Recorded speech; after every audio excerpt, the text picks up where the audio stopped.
येवला शहरात भव्य shopping complex उभारला। समीर भुजबळ यांनी केली पाहणी।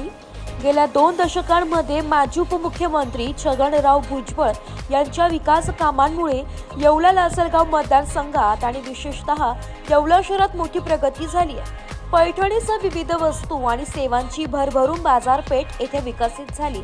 ही वाढती गरज ओळखून नागरिक, व्यापारी आणि व्यावसायिकांच्या सुविधेसाठी येवला शहरात भव्य शॉपिंग कॉम्प्लेक्स उभारण्यात आले। माजी उपमुख्यमंत्री छगनराव भुजबळ यांच्या सूचनेनुसार माजी खासदार समीर भुजबळ यांनी या शॉपिंग कॉम्प्लेक्सची पाहणी करून संपूर्ण माहिती घेतली। यावेळी त्यांनी संबंधित अधिकाऱ्यांना आवश्यक सूचना दिल्या आणि कामाच्या दर्जावर भर देण्याचे निर्देश दिले।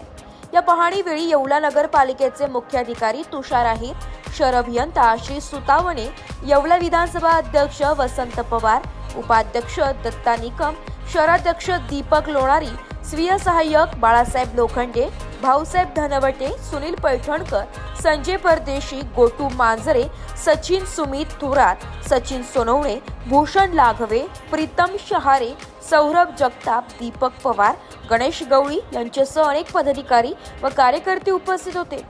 शहराच्या व्यापारी विकासाच्या दृष्टीने हा शॉपिंग कॉम्प्लेक्स एक महत्त्वपूर्ण पाऊल ठरणार असून येवल्याच्या आर्थिक आणि सामाजिक प्रगतीला आणखी गती मिळणार आहे। ब्युरो रिपोर्ट, नाशिक लोकशाही न्यूज, नाशिक।